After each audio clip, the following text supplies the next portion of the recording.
Hello, hello, hello. It's good to see you all today on this lovely Friday afternoon here in the States. I am Dr. Julie Allig, aka the Data Diva, here to talk to you about numbers for people. So, welcome back to those of you who've watched before, and hello to those of you who are catching the replay. And thank you for joining me. I'm here every Friday at 3 p.m. Eastern Time, 12 p.m. Pacific, except through the end of 2023. I am here every other Friday. So, lucky you caught me on one of my Fridays when I'm live streaming. This is the time of year when everyone's calendars just go haywire. So we'll be going live every other Friday, and then come January, I'll go back to weekly. Um, just a reminder that if you're watching over here on LinkedIn, that's great. You can also catch this on replay here. You can also catch this over on my YouTube channel. My handle over there is at NHDataDiva, all one word. And I'm streaming over there too, so you might be catching me over there. And you might find a few other videos of mine over there about various data related topics. Today, I wanted to talk about using data in HR, or the way I put it, numbers for numbers people, um, or numbers for people. Okay, it's Friday. You're going to have to just give me that one. Numbers for people. And why do I put it that way? Because HR professionals, at least the ones that I know, the ones who are my colleagues, the ones who are my clients, they tend to be very focused on their employees, plain and simple. Employees, their engagement, their satisfaction, um, different, unfortunately, a lot of compliance around employees, especially what the government tells us or expects us as businesses to do, that sort of thing.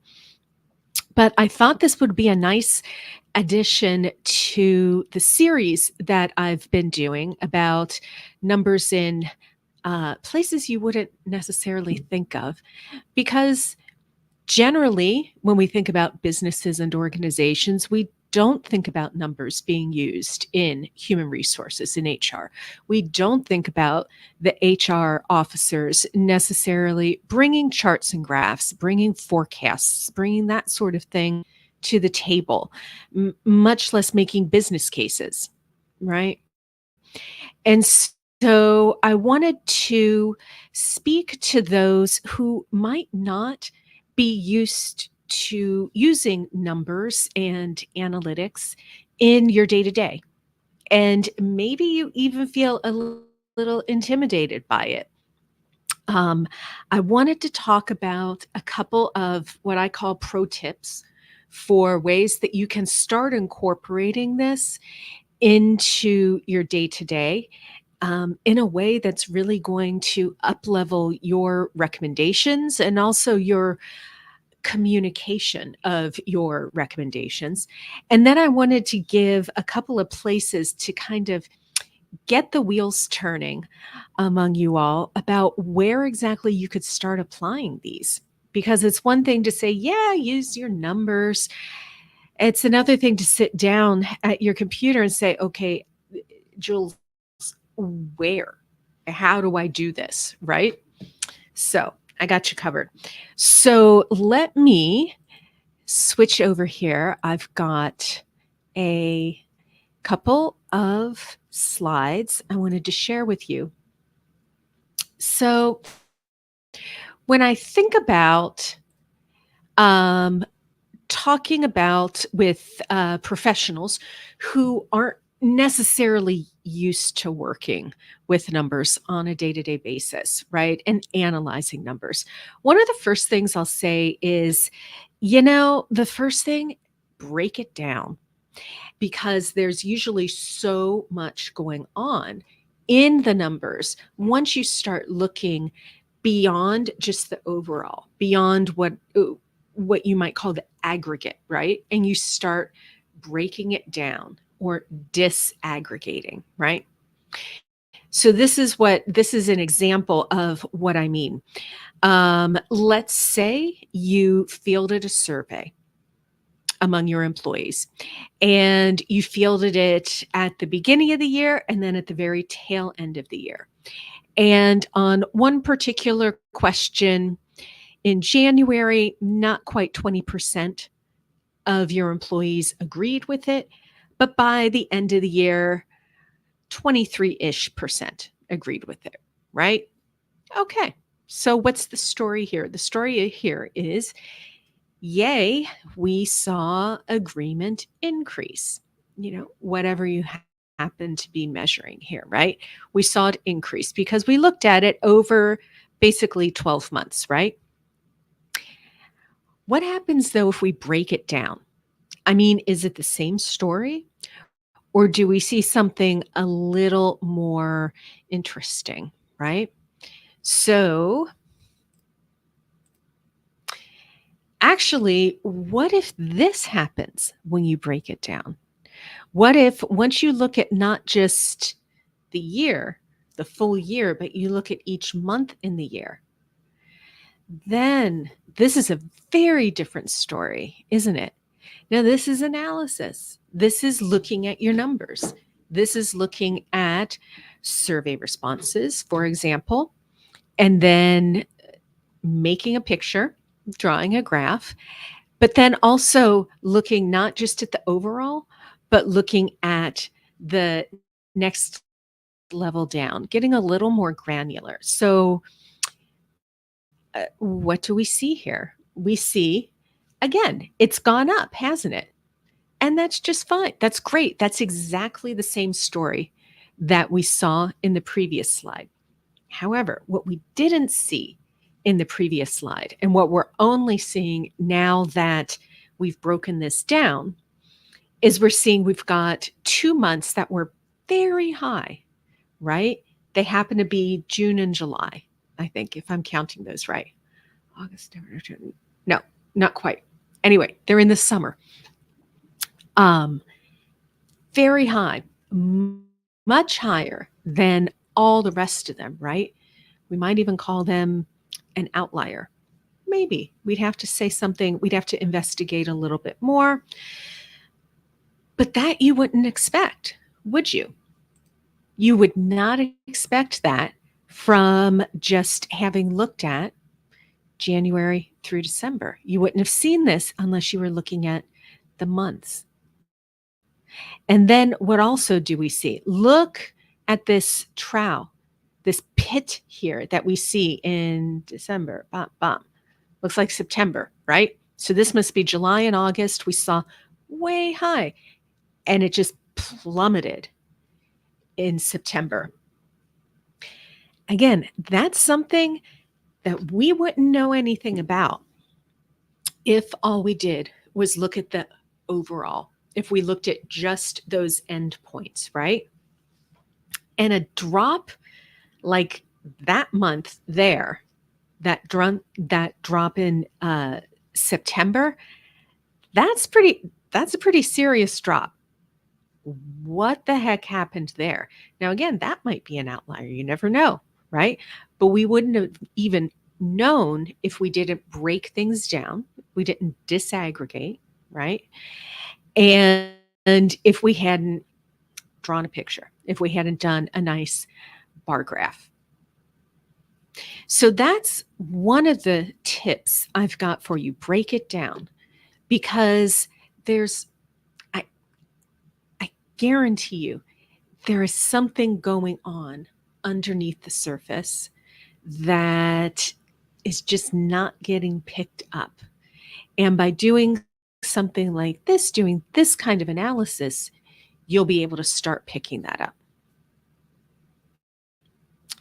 The second quick pro tip I've got for people who are not necessarily used to working with numbers, right, every day, or data every day. Words are data too. And what do I mean by that? Well, I think we've all seen examples of word clouds, right? What is a word cloud?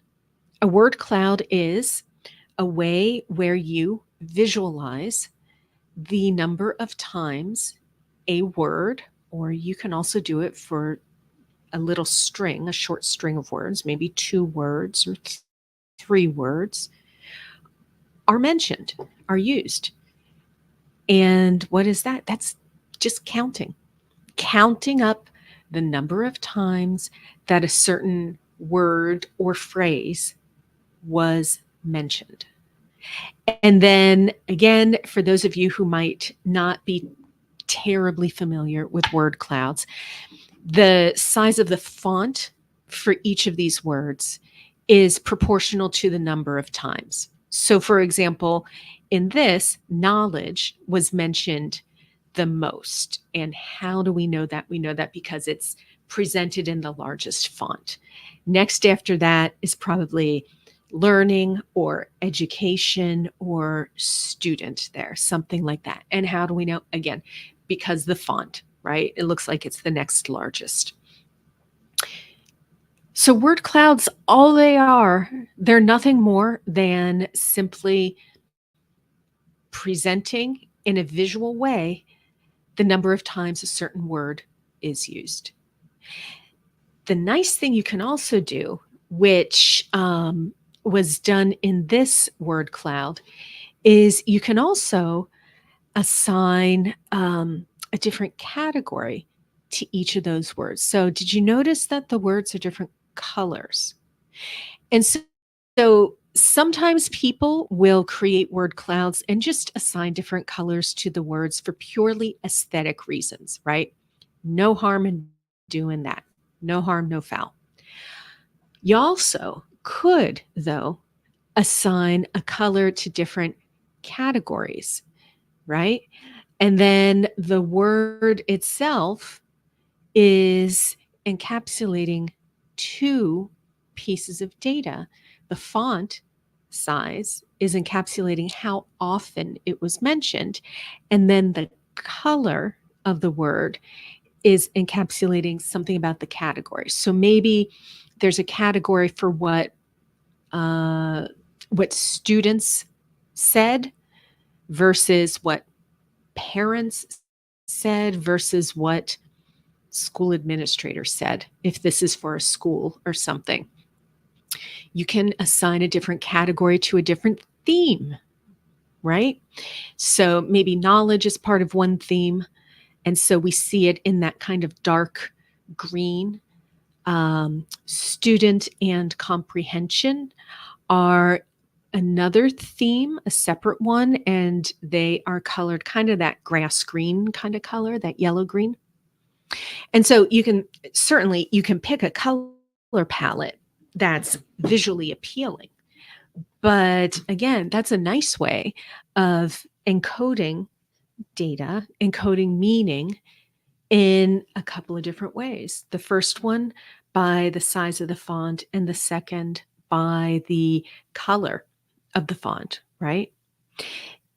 And now, just real quick here, we haven't done anything more than count. That's it. No advanced mathematics here or statistics or anything like that. So when I talk to people who aren't used to working with data very often, right? A lot of times they're really surprised that that's all that's behind something like this, right? Um, that's all it is. But again, look at just how much you can understand and communicate with a simple count. It's basically a word count, right? And yes, using a plugin or something like that to actually create the word cloud. I think for this one I used there's some Google Chrome plugin that will let you do this. So that's another tip. Words are data too. And so when you start thinking about, where do I have words that I could analyze? That a lot of times opens up a lot of avenues to professionals, especially HR professionals who might not have thought about that in the past.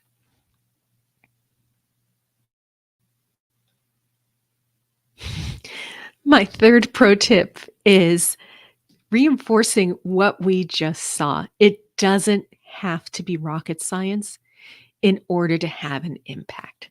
So, eh, you all probably know I do a lot of analytics coaching with private clients, and I also teach quantitative analysis at a couple of higher ed institutions here where I'm based in southern New Hampshire, Boston area.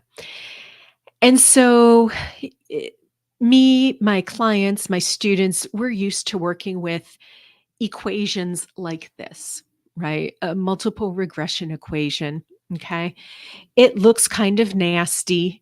We are not going to walk through it or anything like that on this live stream. Although, if you're interested, drop me a DM. I'd love to talk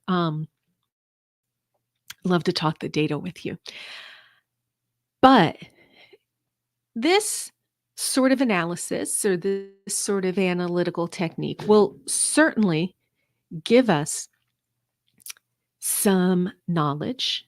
It'll help us get some insights so that we can make changes, right? That have an impact. We can take action.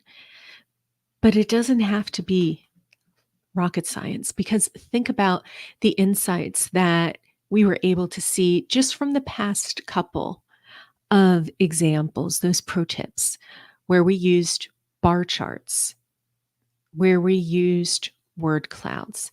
And both of those, if you think about it, both of those are examples. They're built on counts. That's it. The first one, a bar chart, was a count over time. And the second one was a word cloud, which was a count of words. And those already started to generate insights.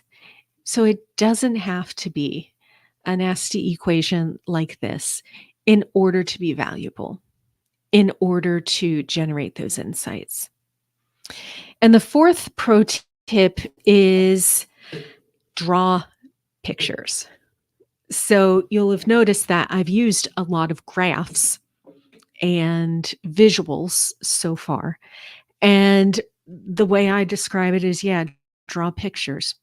Use Excel. Excel, most people have Microsoft Excel. 1 in 8 people on the planet actually have it and use it or have used it. It's pretty ubiquitous in many ways in business. It's the lowest common denominator. At least we know that, right? And so Excel has got graphing capabilities built right in. It will do the graphs for you if you're not terribly comfortable making them yourself. It'll take a look at what your data is and then suggest graphs for it. In fact, it'll even do mapping for you if you tell it to look at a certain column or two of data and it detects that these are the names of countries or the names of states or something, it will create a map for you. That completely blew the mind of one of my students actually yesterday. He had absolutely no idea that functionality was in Excel. And he just went off making all sorts of different maps and everything. Again, don't let that stand in your way. Draw those pictures, make those graphs, make those visualizations, because for one thing, for yourself,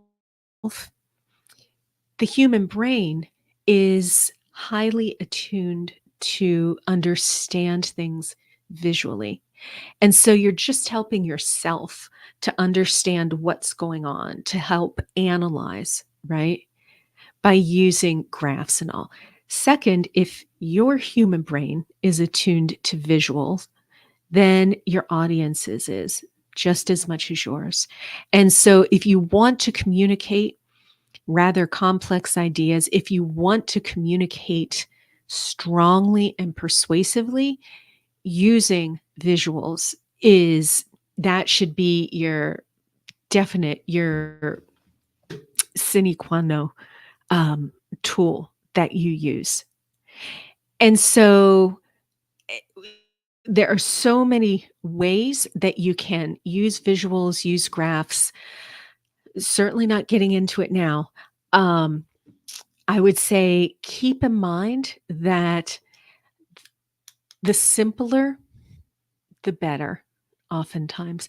I think we can all um, think back to visuals, dashboards, whatever that are just it takes they're so confusing. It takes you maybe 5 minutes just to understand what's going on, right? Much less start to interpret it and make any decisions or anything about it. Compare that to something like this. That's on your screen now. Straightforward, a bit of color, and yeah, get your point across really clearly, simply. Might not be the sexiest or whatever, but it gets your point across. And that at the end of the day is probably what you really are concerned about. Couple of other ways to draw pictures, right? I talked about the word cloud, talked about just a plain old line graph, something like that, showing change over time. A lot of times, just saying the words change over time, decrease over time, your audience is going to understand it. Seeing it here, it has a very different impact on your audience and how much they understand and how much they feel it. So that's what I had to say about some pro tips. Let me go back and all right. So if we've got a few pro tips, we've got drawing pictures, we've got um, sometimes the simpler the better, the most straightforward the better. We've got disaggregating. We've even got some trends in there. Did you notice I stuck in some trends for you to think about? Okay, so these are ways that I can start looking at my data, but what data do I look like? I mean, heck, I'm HR. I'm here to do, performance reviews and employee handbooks and employee engagement and things like that. Where exactly do I use this? Well, I'll give you a couple of ways. One, if we think about employee turnover and employee retention. So turnover and retention mean two slightly different things in the HR world. I'll just talk about retention in the sense of keeping our employees. So if we think about that, that would be, and especially in today's economy, um, really important to figure out who we're keeping, how long we're keeping them, and who we're not keeping. And so doing something as straightforward as looking on Jan 1 and seeing how many employees you had, and then looking the next Jan 1, how many employees you had, and checking that out, that's going to tell you a lot. Then if we think about disaggregating, right? How many employees did we have at this geographic location versus that geographic location? How many employees in marketing did we have that we still have now versus sales? So being able to disaggregate that way is again going to really help surface a lot of the fuller details of the story of what all is going on. And now in HR, you're going to have this data because you have to pay these people, right? So you've got this. So who's on the payroll Jan 1 of 23 and Jan 1 of 24? And just go from there. Look at who's still there. Is that a good thing? Who's not there? That's probably a bad thing. That can lead to more discussions about what can we do about this, right? And then again, think about one of those last graphs I showed, that decrease. Make a line graph. Excel will show you how, if nothing else, if you get stumped, we're losing people. We're losing this location's people. We're losing people in marketing or sales more than the rest of the company. What's going on? Right there. You've already got analysis, and we did not have to get into any kind of rocket science or nasty looking equations or anything. I would say the second is to support your DE&I initiatives. DE&I, most companies have goals set out. Hopefully, most companies are tracking those goals. That's a straightforward way also. Where did we think we would be? Where are we now? What's the gap? And then what do we do about it? Right? So with DE&I also, you could do things like headcount. You could do things like amount of time, average length of tenure for different people at different locations, within different kind of levels within the organization, maybe people on the front line versus people in administration. So you can see all that. With disaggregating too, we can start making a lot more sense of what's going on. And then think about the third one I would say is think about employee satisfaction and employee engagement.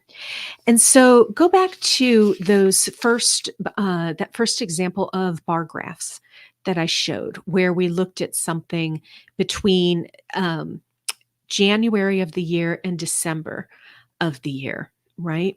So maybe there's an employee engagement metric that you want to be tracking. So think about that and think about how that's being monitored, how it flows throughout the year, if it flows or not, if there's any steep decreases or steep increases, right? Take a look for those trends. Also, this is where you could really leverage, if you have surveys, you could leverage not just those questions that are multiple choice, right? Like rate this on a scale of 1 to 5 or something like that. You can also leverage all of those questions that say, give us your feedback on X or Y or whatever, right? All of those open-ended questions that are text, where people write in or type. Word cloud is perfect for that. A word cloud is, again, simply counting up the number of times that a word is mentioned. So if you're asking employees about, let's say, give us your feedback on the company's leadership, you can do a word cloud of what the heck everyone said about that. What are your thoughts about our strategic goals? How about for our strategic planning process?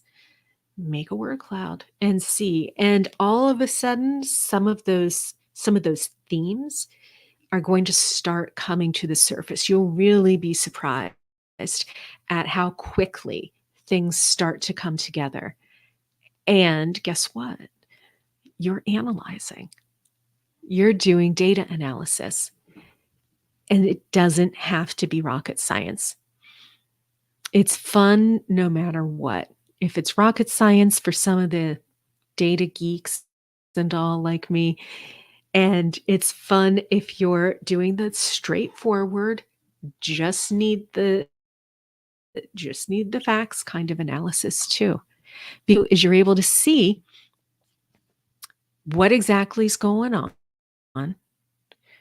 and you can start doing something about it. So again, turning your data into action. I hope you found this helpful. Thank you so much for joining me.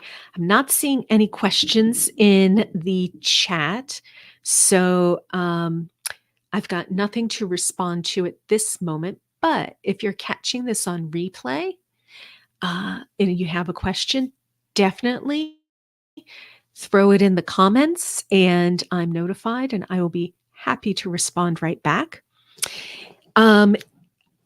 If you want to hear more content like this about different ways of using the data you've already got to improve your business, hit the subscribe button so you're notified every time I upload a new video. If you're watching on YouTube, follow me over on LinkedIn so you're notified when my next live stream is. And I will see you all in 2 weeks when I'm going to have another guest on.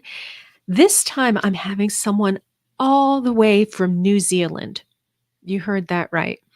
I'm going to be having Paul Seeger, who's the co-founder of a company called Rally, company that is adjacent to my company, JLA Analytics. We both work with clients to analyze their data and draw strategic insights from it.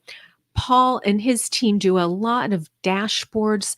I do dashboards. Maybe we'll be talking about dashboards. I'm not quite sure what it is yet. If you have any questions or if you'd like us in particular to talk about anything, drop that in the comments too, or send me a DM over on LinkedIn and I'll see if I can sneak it into our agenda. All right, my friends, that's it for this time. And until 2 weeks from today, go forth and analyze.